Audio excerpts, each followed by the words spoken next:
So yan siya.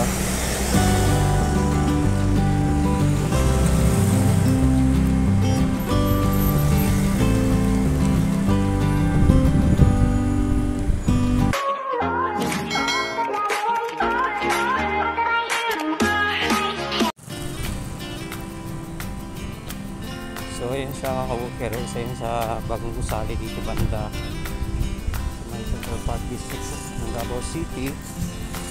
So maganda dito mga ka-walker, oh. Pakalinis din ang kanilang mga kalsada.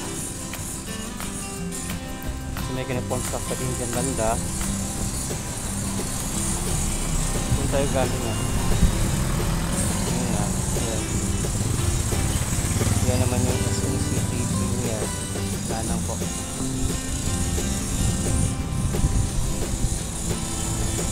So dito tayo mga ka-walker, no? May Central Park District. Kasi maraming mga gusali ditong kinoconstruct ngayon, no?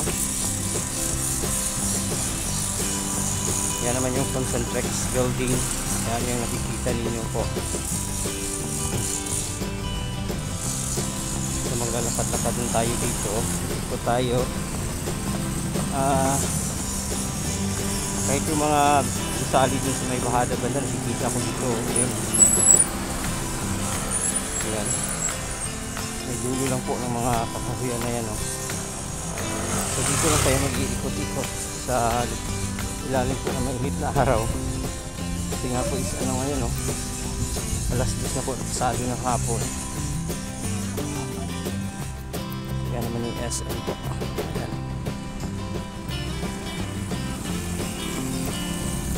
Parang ano din itong lugar na to, parang global city din. Kasi marami din pinatay yung mga matataas na gusali, mga TPOs, building. Yan.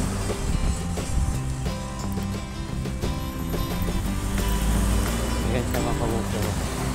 Ito yung kanilang car park. Ito. Yan. Yan. Napakalawak lang kailang car park. Napakainit na araw. Sa mga lumalabas dyan, ha, ganito kainit, magdala po kayo ng payong at saka tubig po. Pangdipinsa po kasi mahirap po magkasakit. Bawal po magkasakit sa panahon ganito, no?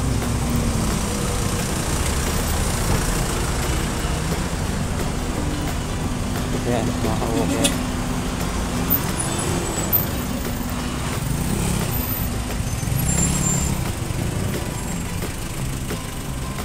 Medyo mahaba yung nilakad natin under sa ano po, sa napakainit na ano ng araw, sikat ng araw.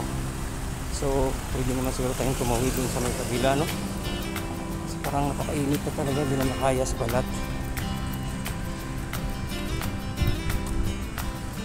Yung view dito mga ka-walker, oh. Ang ganda. Yung SM. Ayan. Ito yung SM. So dito tayo banda. Ang mga makikita natin dito sa may Davao Park District ay ano po ito, no? Located po ito sa along sa SB Lacodaw Loop. Lacodaw Loop, formerly Lanang Golf and Country Club. Ayan. Bali 11 hectares po ito.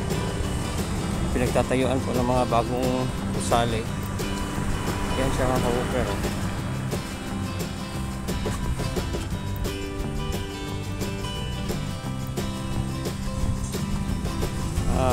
Mga makikita dito sa loob is mga BPO buildings po, BPO companies, mga residential condominiums, nandyan din yung lifestyle mall, school, open park, hospital at lagoon. Napakaganda dito mga ka-walker. Ayan, oh. Yan naman yung Davao Whiskey Park. Hindi ka kung mag-ano dyan para mag-inom. Okay, oh. Ito yung mga makikita makikita natin dito pag nandito tayo banda sa area Hawker, no? Napakaganda kasi maraming mga ano, may kinoconstruct yung bagong ano, yan banda Hawker na kinoconstruct yan. Hindi ko lang alam kung ano gusali yung ginagawa dyan sa may dulo na yan.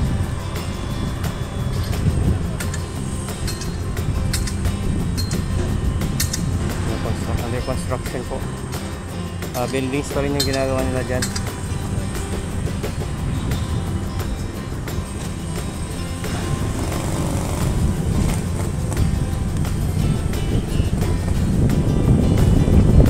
Tumaho dito sa may kalsada. So ang dami pang mga development na ginagawa dito banda mga Hawker. Yan naman yung Davao East Park, yung main entrance nila.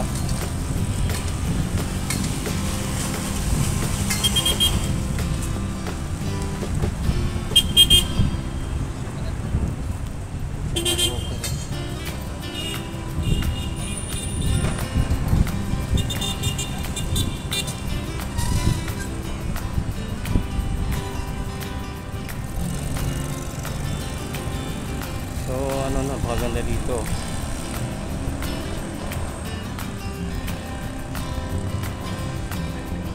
So maglalakad tayo mga Hawker, ikot tayo dito banda. Tawid lang tayo.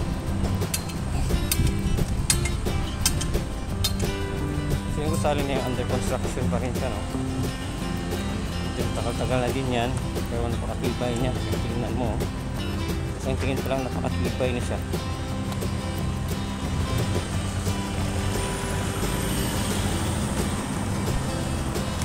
Doon tayo galing kanina.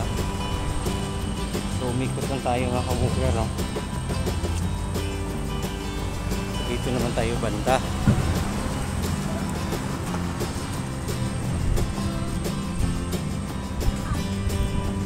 Maganda dito pag ano, may sasakyan ka. Pero pag commute, karating ka pa rin naman, pero mas maganda yun talaga may sarili kang motor o may sarili kang sasakyan. Ako kasi nagko-commute lang kasi wala tayong motor, wala tayong pambili.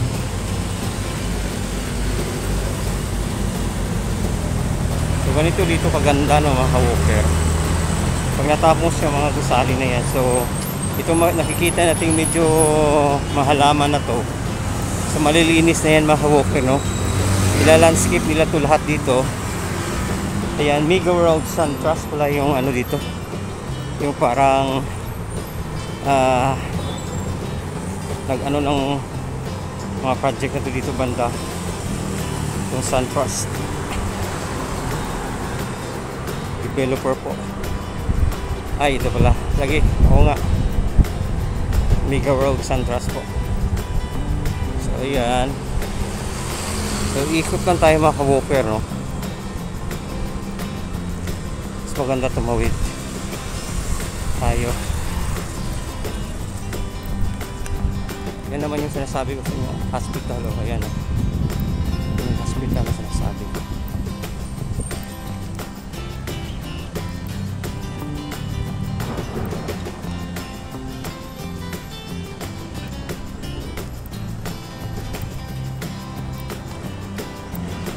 Ayan, yan naman yung likod, yung SM Premier.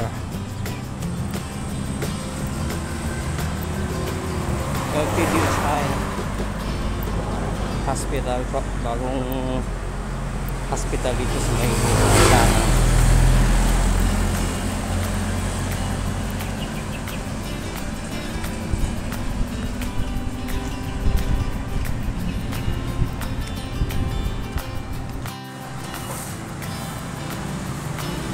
So yan siya Hawker, no? Ganyan siya kaganda. So makikita mo talaga yung ano, sa maintenance. Ayan, no? Mawali si ate. So kasi dahon lang naman ng akasya yung nahuhulog dito. Wala kang makikita mga basurang nagkalat. Mga dahon lang po ng punong kahoy na nahuhulog. Ito maganda dito mga Hawker. So pagpatuloy natin yan yung hospital na sinasabi kong bagong bukas mga Hawker.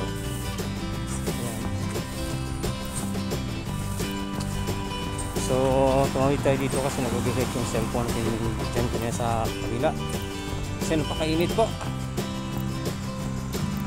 So dito naman banda sa may kabila po, may mga ano din dito, mga condominium buildings na tinatayo.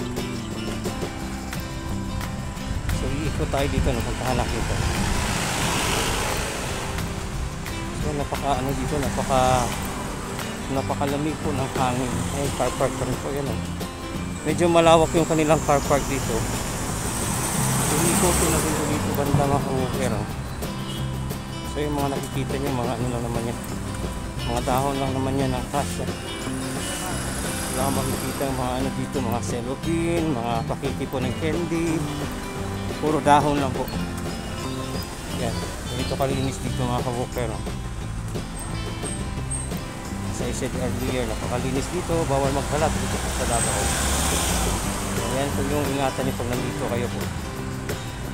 Yan yung hospital na sinasabi sa inyo. Yan, bago po, modernong hospital. Yan naman po yung mga buildings dito banda. Yan, mga condominium buildings. So may bagong nadagdag, no, mga ilang palapag yan. So yun siya mga kabukero. So yung mga makakaabil ng mga units dyan, yan naman yung mga pera, no. Pero tayo, kailangan pa natin magsikap makakuha lang ng unit dyan banda. Kasi condominium buildings, napakamahal ng condominium ngayon. So pagdasal lang natin na makakuha tayo ng unit dyan if ever po. So may bagong buildings dyan sa may gilid lang po, kahit dito banda, oh. Yan yun, yung sigit na mga ka-walker, bagong gawa din yan. So ito na yung itsura dito mga ka-walker, mga development po dito sa may bandang ano po, SM Lanang Premier. Ayan, so, mga bagong gusali. Ayan, ito maganda dito mga ka-walker. So yun lamang po mga ka-walker, hanggang dito na lamang po ang ating update yung hapon. So abangan nyo po ako ulit sa aking mga content dito sa YouTube. Thank you po sa inyo lahat. Pagtitiwala. Magandang hapon po.